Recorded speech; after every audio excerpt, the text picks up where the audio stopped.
seed to start something in your own yard, in a place where God called you. You planted seed. Maybe you have a baby carrot coming out from somewhere or something coming out from it. Maybe you abandon it because you are offended. And somebody has come and they call your labor their own harvest when you don't give nothing.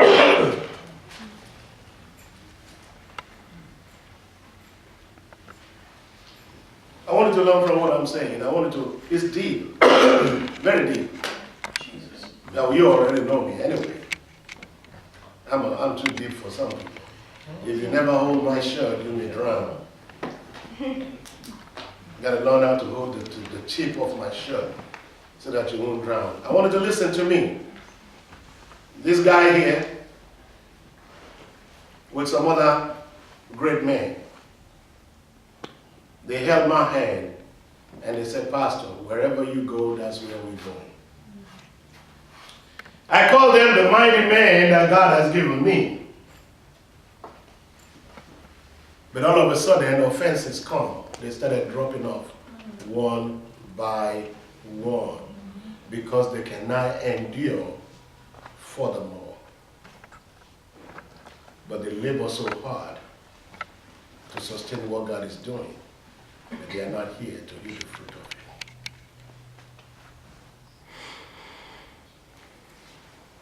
If God called you to hang out with me, let me give you a hint. It's never going to be easy. It's never going to be easy. You will hear something that you never hear before. You'll hear something that by the time you leave, after you hear it, the devil will come to you and say, you need to be offended. And you look at the devil and say, devil, it's not yet my time. You want to take me out. Get behind me, Satan. If you never have the strength to say that, you will take FATE at the end of your life and never go into FAITH. God is doing something for us. Say it with me. God is doing something for us. Say it one more time. God is doing something for us. That statement alone is FAITH.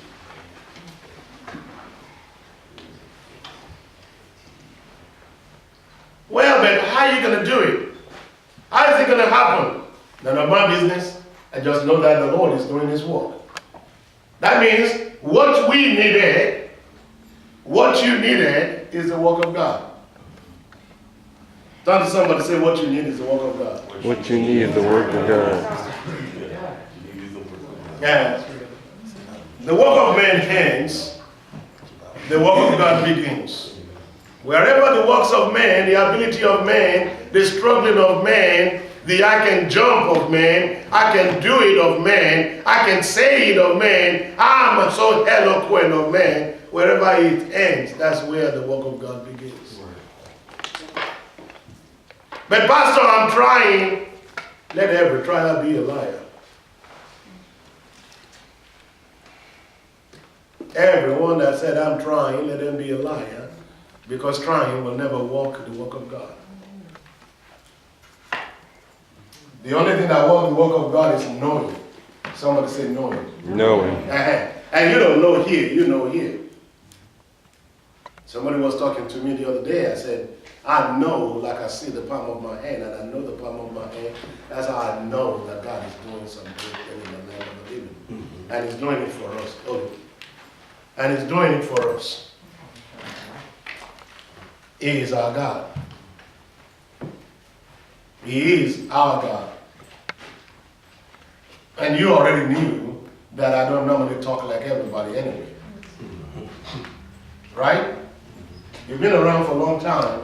I don't do things like everybody. I do things sometimes that you say, why is this guy doing this? Why is this guy saying this? Because God wants you to learn from something. Find that which speaks to you and minister the grace of God to you in whatever I say. Whatever it does not minister grace to you, two things you can do with it so that you won't be offended. Garbage it. And if you can't garbage it, put it on the shelf until you need it. Because you may need it one day. You may need it one day. I promise you. Because we all need God. So that's what I told the gentleman today. I'm talking about Dennis. I told the gentleman today, I said, the Lord want me to call you. You know, I called him, he didn't answer, so he called me back. And then by the time he called me back, what God wanted me to tell him show up. It didn't show up when I called him. But he wasn't there to pick the phone. I just know that God laid him in my heart, and I don't know what to tell him other than good morning, how are you doing? But the Lord started telling me what he wanted me to tell him when he called me back. You know what I'm talking about, do you? You don't know Dennis? Okay, don't worry about it. You know Dennis. I know Dennis. You know Dennis. Are you getting me? If all these guys didn't stand, offense would have slid them. And the offense come in one other thing. They get offended at me, but they never let me know. And when I try to explain it to them, they're not ready to hear it. I know the devil is working. I pray for them, and I'm still praying for them. The only thing that I'm praying for them for is that they will enjoy that which they labor for. You and I don't need God. I don't care how much we flip the coins. One day, we're going to need God. One day, we're going to need Him. We're going to be tired of ourselves. Have you ever been tired of you? Yeah. I get to the place that I told the Lord, I don't work for me no more. I don't need me no more. I need you. I need you. Some of the young people may not really have a depth understanding of what I'm saying. And I'll tell you, all of you young people, don't write on your mama's F-A-I-T-H. Because when you write on your mama F-A-I-T-H, you'll be in a place where that F-A-I-T-H is not going to be there. You're going to need your own F-A-I-T-H to write on. And you find out that you thought you saved, but you have been following your mama, but you're not saved because you're saying something that you know is not getting anywhere. And I'm telling you, God is still going to be there with you, but you're going to be miserable. You hear what I said? You wanted to understand what I said? Okay. Right now, what you're writing on is your daddy's coattail. Your daddy's salvation. But when your daddy is not there, when you get to trouble in school, you don't know what to say. That's the reason why you need your own relationship with God. Because your father will not be there for you. And everything that you're going to say is going to be so bad that it's going to get you into more trouble. But the more of God that you hold on to yourself and say, Jesus, I need you. Say with me, say, Jesus, I need you. Forget about religion. Forget about they told me to go to church. I really don't want to go. I'm going because my daddy bought me hamburger every day. That's not the way. The way is, I need Jesus myself. Okay? I've seen people in Africa get kidnapped. Then they realize that what they needed to do, they have not done it after they have suffered a long time. What they needed to do is to call upon Jesus. But because they've been going to church because of somebody tell them to go, when the problem comes, they don't know how to call Jesus. If you're sitting down here and you don't have a true relationship with God, when your calamity comes, guess what? Jesus will not come out of your mouth. You will not have the strength to shout, Jesus, save me. Then maybe, because you have been so coming around and you are hanging out with all these great people, after you miserable, suffer, feel pain, then the Holy Spirit will quicken your heart and say, say Jesus. And then you'll be blaming yourself. Why didn't I say it before now? Are you hearing what I'm saying? Why didn't I say it before now? Huh? Why? Because you need your own F-A-I-T.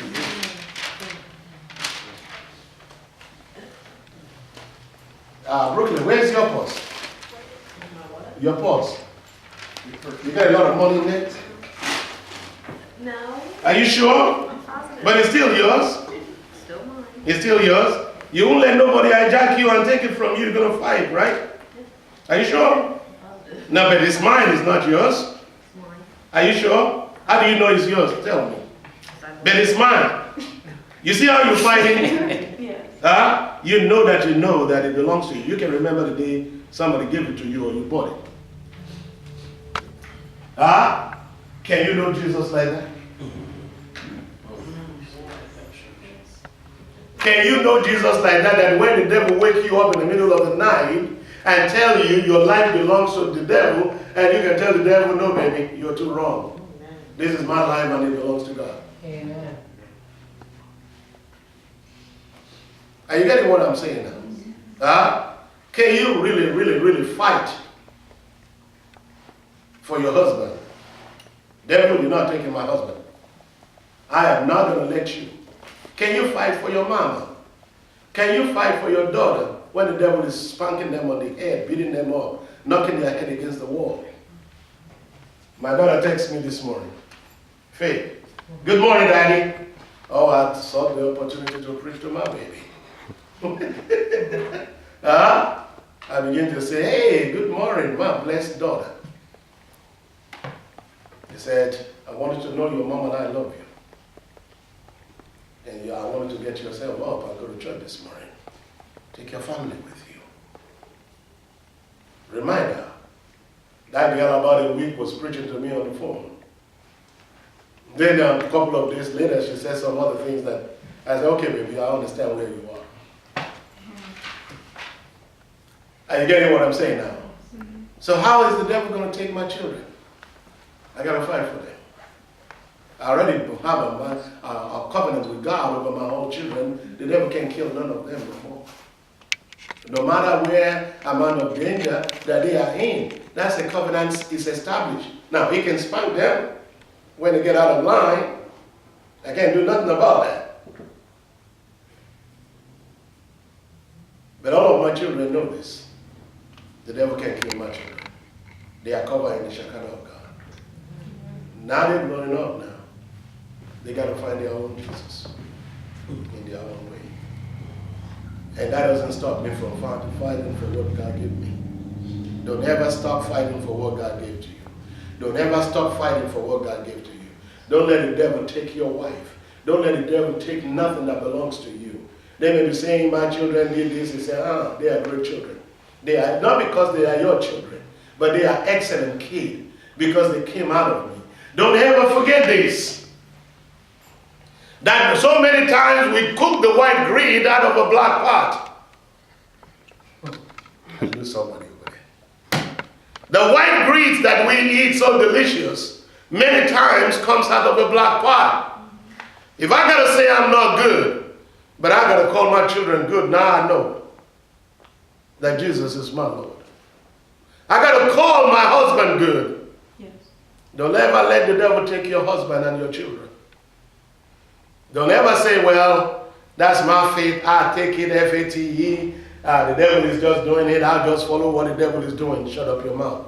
Get some strength, fight some battle, and remove the hand of the devil. And the devil will come and accuse you. You say, no, you're too late. Jesus is my Lord.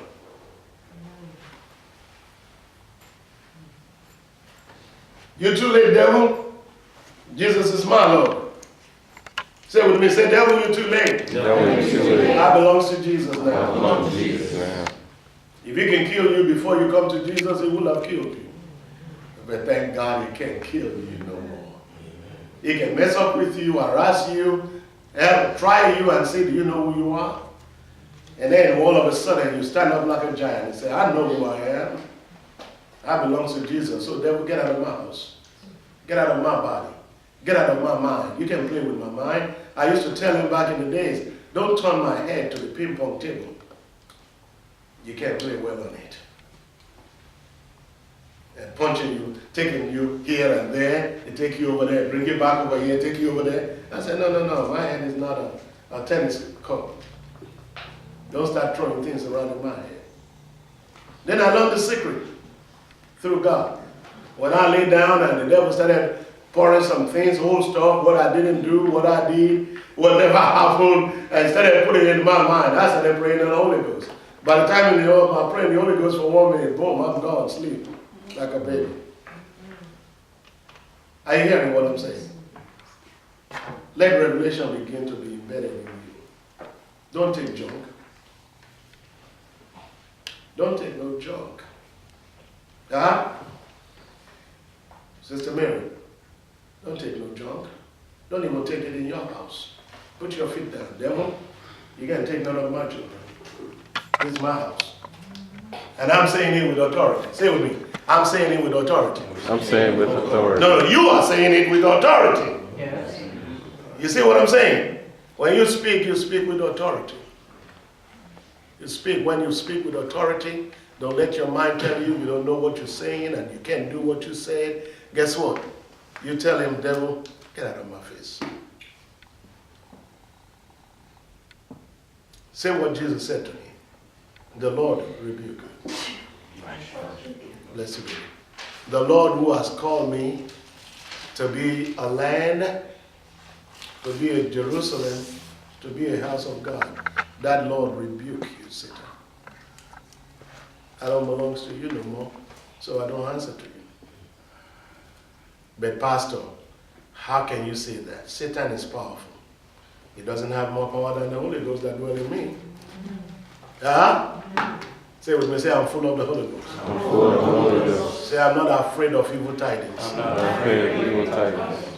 I'm not afraid of evil tidings. They said bad news. How should I be afraid? Bad news will be over. Bad news is going to be over. Why should I cry because of what the devil is doing when I have not rejoiced because of what God is doing? No. You know, are you writing something down? No, Yeah, put it. a definition of evil. Okay. And listen to me. Why should I cry because of what the devil is doing against me when I have not rejoiced with fullness of joy because of what God is doing for me? Because what God is doing for me is greater than what the devil is doing against me. Yeah. Amen. My grandmama people used to say something. Only those people know how to think, know how to thank.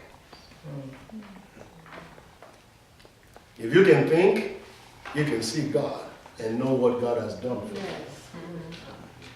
But the devil occupy your mind. You've been looking at what is breaking down, what is tearing up, what is not where it's supposed to be, what's happening. Why are we going through all these? We don't even have no money. You open the refrigerator. Oh, there's no food in the refrigerator. Now, you eat last night, don't you? But I don't have no food today fast. Anyway, I'll just. the major idea is commend the food in your refrigerator and believe God to put it in there. We don't have no money. It is not according to your money. It is according to God and His power. So every day I'm looking for God.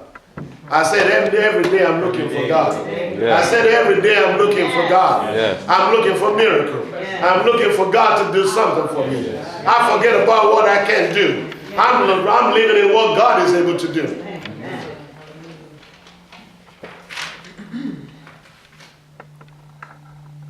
I wanted you to start calling your sister once in a while like you do. Sister Marion.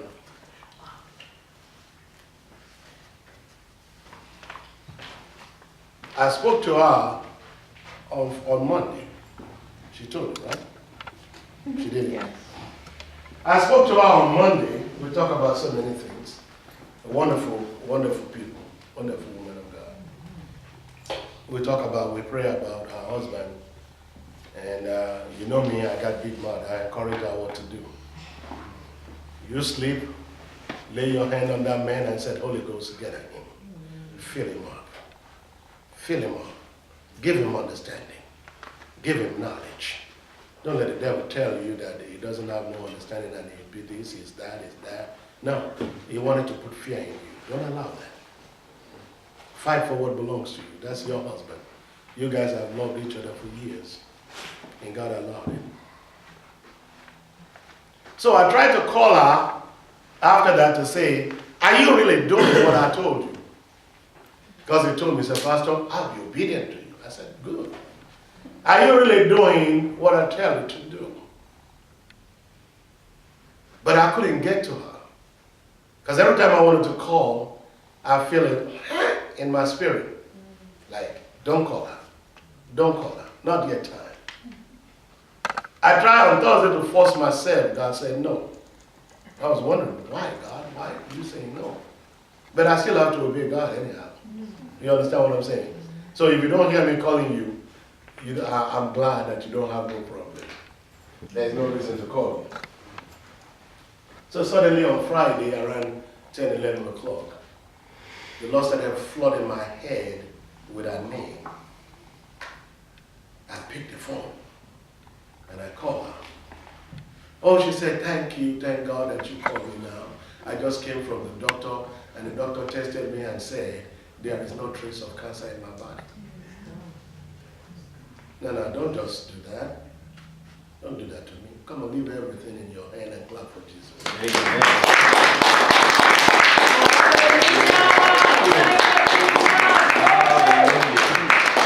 One of the reasons why I told you, Sister Maya, that I was expecting her here today is to celebrate Jesus with her. Amen. Because what we always see is the work of God. What I'm expecting is the work of God. Though you cannot tell me what God cannot do.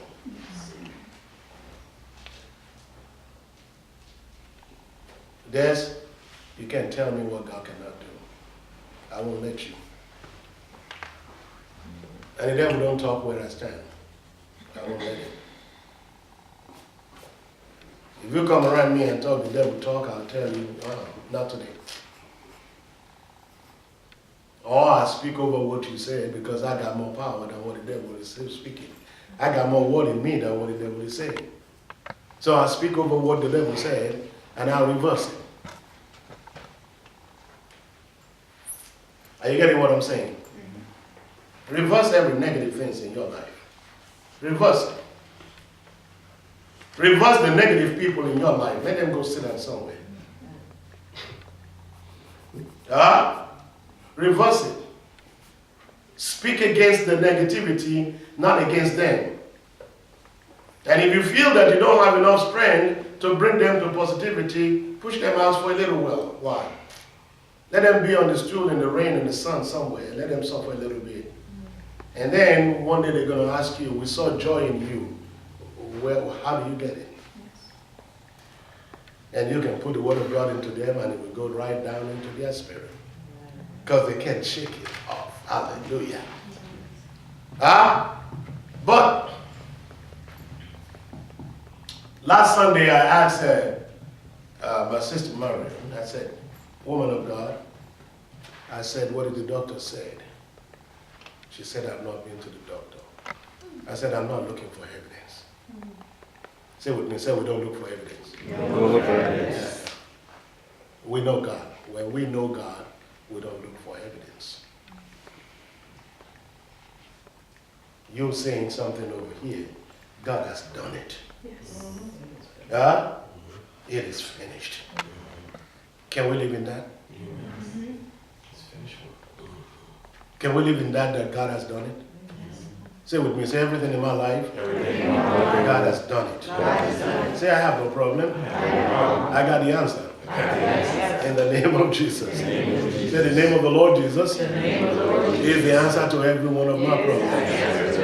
Say I'm not boasting about me. I'm not boasting about how good I can pray. I'm not boasting about how long I can fast. I'm not boasting about how beautiful or excellent I am.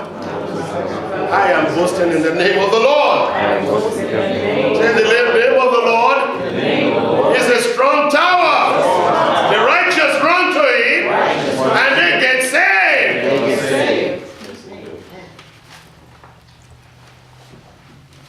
It's the name of the Lord. Learn to call upon Jesus. You don't need to have a problem to call upon Jesus. Hallelujah. Thank you, Lord Jesus. You just wake up in the morning, thank you, Lord Jesus, thank you, Lord Jesus, thank you, Lord Jesus, thank you, Lord Jesus. Yeah? So when you practice that, when the problem comes, thank you, Lord Jesus, will not be far too far from your mouth. No, we're not thanking him for the problem. We're thanking him for the answer. Because he is the answer to every problem. Does that balance it? So this morning, I decided to leave my house very early. These people, our people over here, they told me yesterday when I was drinking coffee with them, early in the morning, all those old folk, they're good people.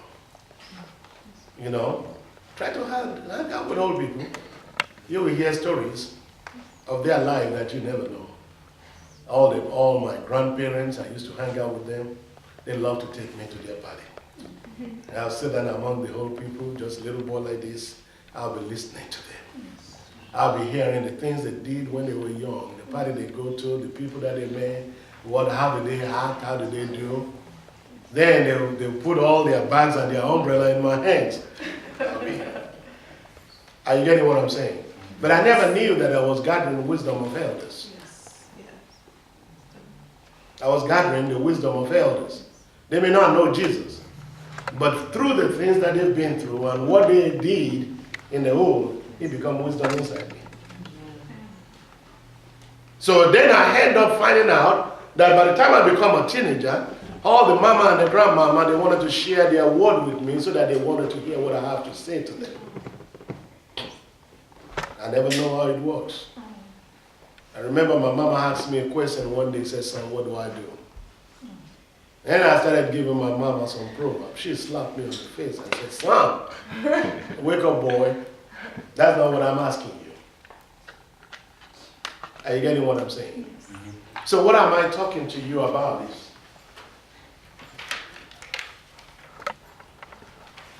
as long as you keep learning, keep living, you're going to keep learning. But if you're not learning, you'll find out from the age of 40, you remain a fool until you are 60 and 70. Because you're not learning anything. And you don't give nothing to a fool because it's going to destroy you. Because it doesn't have no wisdom to keep you. What makes a fool? A fool is the one that doesn't have his hope anchored in Jesus. A fool is the one that got all the money, all the goodness of this life, but doesn't have his soul anchored in Jesus. Huh? Come here, son. Let me disturb you a little bit. Come here. Stop over there. As long as you are over there, there may not be no transference of anything to you. Come on a little bit closer. Stop. You're getting closer, but you are not in the face of the fire yet. So that everything that is not supposed to be can drop off from you. But when you do like this, stop over there. We have a transference that is going to each other. But I cannot touch you unless you're close to me. Thank you, sir.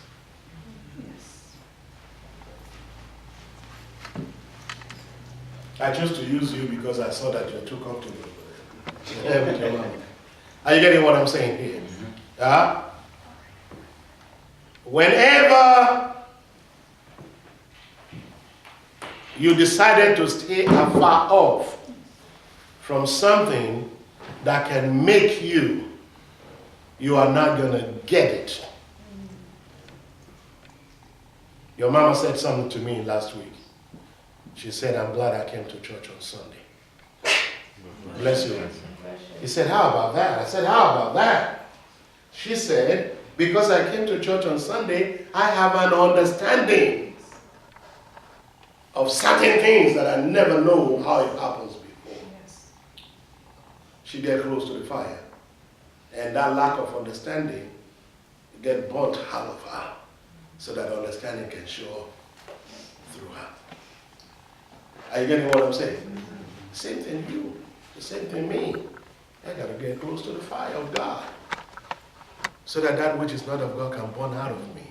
So that when you and I stand up to fellowship, that which is of God can rub on you. And then you and I, Sky, we can be saying the same language. I'm not talking about African language, I'm talking about language. So that when I'm saying A, you're not saying Z. When I say B, you will understand what B means. You'll not be thinking about C. That means we're saying the same language. Are you hearing me? What about you and God? What about you and God?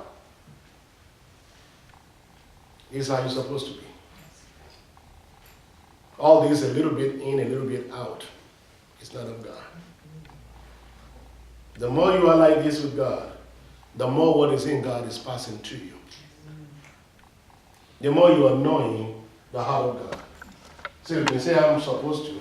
I'm supposed to Know the heart of God. know the heart of God. Say, you already opened it to me. You want me to see into Him. Say, that's the benefit of my relationship with the Almighty. And good news, I have ordered for my book, and it's coming. And we're going to have a school of the Holy Ghost. Did I promise you I'm going to do that? Mother Mila, did I promise you I'm going to send from a book? Well, then I've already put your name on one of them before you get here. Yeah? Now, I'm not giving it to you. Don't look at me like that, Des. I'm just joking. Somebody shout hallelujah. Hallelujah. Yeah? Sister Mary, you are partakers of my bond also. You are bound to get one. Did I tell you that too? Yeah, your name is in there before you get here. It's not costing you anything unless you want to give the gift to the ministry that publish it. That's a separate thing entirely. You want one too? Oh, she was looking at me. You didn't mention my name, Pastor. You got it. They said around the 1st of May or something like that, or the end of the month, they're gonna bring it out because they have to print it afresh. They say, hey, do it. Whatever you gotta do.